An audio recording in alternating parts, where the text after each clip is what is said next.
ठीक है। अब सेकंड जो पार्ट है, इस सेकंड पार्ट को तुम ऐसे देखो, यहाँ क्या बोल रहा है, find the total number of matrices which can be formed using all of these elements. अब यहाँ पे फर्स्ट में क्या बोल रहा है, पॉसिबल ऑर्डर्स बनाने के लिए बोल रहा है। सेकंड में क्या बोल रहा है कि find the number of matrices, कितने मैट्रिसेस बनेंगे। तो अगर मैं बोलूँगा कि कितने पॉसिबल ऑर्डर्स होंगे, तो वो तो 8 ऑर्डर्स होंगे, 8 पॉसिबल ऑर्डर्स होंगे। अब मैं बोल रहा हूँ कि इस 8 पॉसिबल ऑर्डर से तुम कितने मैट्रिसेस बना सकते हो। तो इसको तुम एक सिंपल एग्जांपल से ऐसे समझ लो। हम लोग करते क्या है कि इसको एक एग्जांपल से ऐसे समझो। हमने एक एग्जांपल लिया, मान लो कि इसको तुम ऐसे देखो, हमने ना एक मैट्रिक्स ऐसे ले लिया 1 2 3 एंड 4, 2x2 ऑर्डर का एक मैट्रिक्स ले लिया, ठीक है। अब मैं बोलूँ कि इस ए मैट्रिक्स के करॉस्पॉन्डिंग तुम कितने डिफरेंट मैट्रिसेस बना सकते हो। इसमें तो 4 एलिमेंट्स है, इसी 4 एलिमेंट्स को यूज़ करके तुम कितने डिफरेंट एलिमेंट्स बना सकते हो। तो तुम इसको ऐसे देखो, अगर मैं 1 को 2 के पोजीशन पे रख दूं और 2 को 1 के पोजीशन पे रख दूं तो मैट्रिक्स चेंज हो जाएगा। बिकॉज अगर मैट्रिक्स के मैं एलिमेंट्स को अरेंज करता हूँ तो मैट्रिक्स भी चेंज हो जाएगा, बिकॉज मैट्रिक्स तो अरेंजमेंट है। तो अगर आप उसके एलिमेंट्स को के प्लेस को चेंज करोगे तो मैट्रिक्स भी चेंज हो जाएगा। जैसे मैंने एक मैट्रिक्स लिखा 2 1 3 4, तो अब ये ए मैट्रिक्स नहीं बचा, ये मैट्रिक्स चेंज हो गया, अब ये बी मैट्रिक्स बन गया। फिर अगर मैंने एक मैट्रिक्स ऐसे लिखा 1 3 2 4, तो अब ये फिर ए मैट्रिक्स नहीं बचा, ये फिर ये एक नया मैट्रिक्स बन गया सी। नंबर्स भले ही 1 2 3 4 यूज हो रहे हैं, बट इसके जो एलिमेंट्स के जो प्लेस है वो चेंज हो रहे हैं। तो उससे क्या हो रहा है कि मैट्रिक्स चेंज हो रहा है। अब तुम आ जाओ क्वेश्चन पे। क्वेश्चन में हमारे पास क्या था कि कितने पॉसिबल ऑर्डर्स बन गए,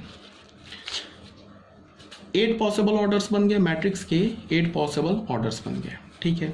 और हर पॉसिबल ऑर्डर में कितने एलिमेंट्स हैं, 40 एलिमेंट्स हैं, ये भी बात समझ में आ गया। उससे भी पहले तुम इसको फिर ऐसे देखो, इस पर फिर आ जाते हैं और थोड़ा बेटर अंडरस्टैंडिंग के लिए, कोई कंफ्यूजन ना हो, एक बार इसको ऐसे देखो। अब मैं बोलूँ कि इस ए मैट्रिक्स के करॉस्पॉन्डिंग तुम कितने डिफरेंट मैट्रिसेस बना सकते हो जिसमें 1 2 3 4 एलिमेंट ही यूज़ हो। तो तुम ऐसे सोचोगे कि हम जितने बार एलिमेंट्स के प्लेस को चेंज करेंगे तो हमें नए नए, जितनी बार हम लोग एलिमेंट के प्लेस को चेंज कर सकते हैं उतनी ही मैट्रिक्स बन जाएगा। तो टोटल कितने एलिमेंट्स हैं, 4। टोटल कितने प्लेस हैं, 4। तो अगर मैं 4 प्लेस पर 4 डिफरेंट एलिमेंट्स को अरेंज करने के लिए बोलूँ तो कितने पॉसिबल वे से अरेंज कर सकते हो, 4 फैक्टोरियल वे से अरेंज कर सकते हो। ये भी पीएनसी का कंसेप्ट है। अगर मैं 3 डिफरेंट एलिमेंट्स को 3 डिफरेंट प्लेसेस पर अरेंज करने के लिए बोलूँ तो कितने वे से अरेंज कर सकते हो। ऑब्वियस ही बात है 3 फैक्टोरियल वे से अरेंज कर सकते हो, यहाँ तक तो कोई प्रॉब्लम नहीं है। तो अब आ जाओ इस क्वेश्चन पे, कितने पॉसिबल ऑर्डर्स हो गए, 8 पॉसिबल ऑर्डर्स हो गए हमारे पास, ठीक है। और हर और पॉसिबल ऑर्डर में कितने प्लेसेस हैं, 40 प्लेसेस हैं, ठीक है ना। तो 40 प्लेसेस हैं, तो तुमने कोई भी एक पॉसिबल ऑर्डर उठा लिया। जैसे एक हमने पॉसिबल ऑर्डर उठा लिया 1/40 का, तो 1/40 का एक पॉसिबल ऑर्डर आ गया। अब उस एक पॉसिबल ऑर्डर में 40 एलिमेंट्स हैं, तो 40 एलिमेंट्स हैं तो 40 डिफरेंट प्लेसेस हैं, तो 40 डिफरेंट प्लेसेस हैं, 40 एलिमेंट्स हैं एक पॉसिबल ऑर्डर में, 40 डिफरेंट प्लेसेस एंड 40 एलिमेंट्स।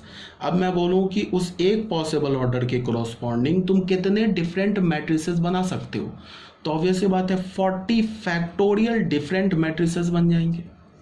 जैसा भी बोला ना मैंने, इस एग्जाम्पल में लिया, अगर मैं बोलूँ कि इस ए मैट्रिक्स के करॉस्पॉन्डिंग तुम कितने डिफरेंट मैट्रिसेस बना सकते हो तो कितने बन जाएंगे, 4 फैक्टोरियल। 4 फैक्टोरियल बोलने का क्या मतलब हो गया, 4 × 3 × 2 × 1 क्या हो जाएगा, 24 डिफरेंट मैट्रिसेस बना सकते हो, ठीक है ना।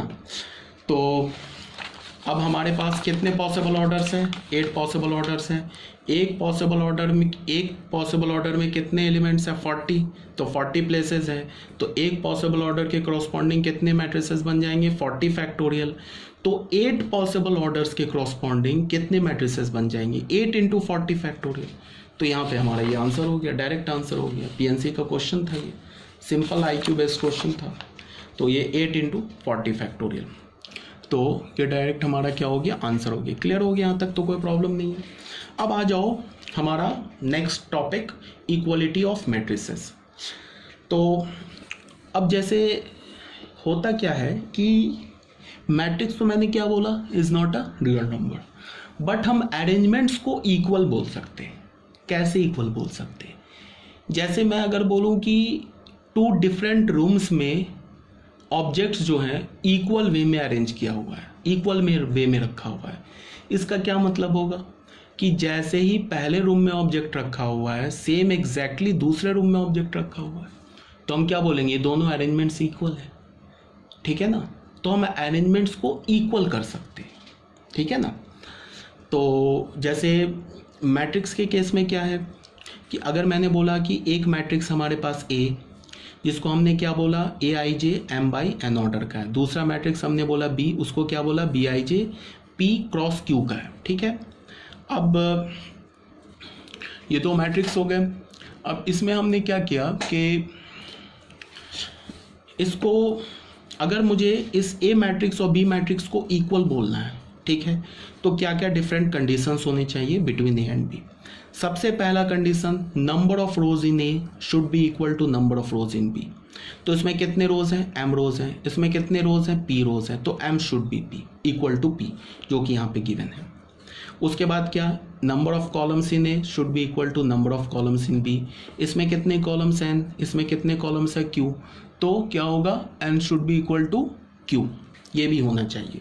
दूसरा, ये थर्ड पॉइंट में क्या लिखा है कि AIJ is equal to BIJ for all I is equal to 1 to M and J is equal to 1 to N। मतलब क्या हुआ इस बात का? यहाँ पे मैं M की जगह P भी यूज कर सकता था और J की जगह Q भी यूज कर सकता था, because M is equal to P and N is equal to Q। ये क्या बोल रहा है कि तुम इसका A मैट्रिक्स का कोई भी एक जनरल एलिमेंट उठाओ AIJ, वो किसके इक्वल होने चाहिए? B के BIJ के, किसी भी I और J के लिए। इसका क्या मतलब है? अगर मैंने I का वैल्यू 1 रखा, J का वैल्यू 2 रखा यहाँ, तो क्या हो जाएगा? A12 should be equal to B12। अगर मैंने I का वैल्यू 3 रखा और J का वैल्यू मान लो हमने 4 रखा, तो A34 is equal to B34। इसका क्या मतलब है कि क्रॉसपॉन्डिंग एलिमेंट्स A मैट्रिक्स में एंड B मैट्रिक्स में सेम होना चाहिए, यही मतलब है, और कोई मतलब नहीं। अब क्रॉसपॉन्डिंग एलिमेंट्स हम किसे बोलेंगे? क्रॉसपॉन्डिंग एलिमेंट्स को हम ऐसे बोल सकते हैं कि जो A21 एलिमेंट पहले मैट्रिक्स का, A मैट्रिक्स का, और B मैट्रिक्स का A21 एलिमेंट, ये आपस में बराबर होना चाहिए, तभी जाके हम क्या बोलेंगे कि A मैट्रिक्स और B मैट्रिक्स इक्वल है। ठीक है? मतलब कि हर एक क्रॉसपॉन्डिंग एलिमेंट सेम होना चाहिए। इसको तुम ऐसे समझ लो, एक छोटा सा एक एग्जांपल लेके समझ लो इसको तुम। जैसे मैं करता क्या हूँ कि एक मैट्रिक्स मैंने ऐसे ले लेता हूँ। मान लो कि हमने एक ऐसे मैट्रिक्स A ले लिया, 1 2 3 4 5 6, एंड एक B मैट्रिक्स हमने ले लिया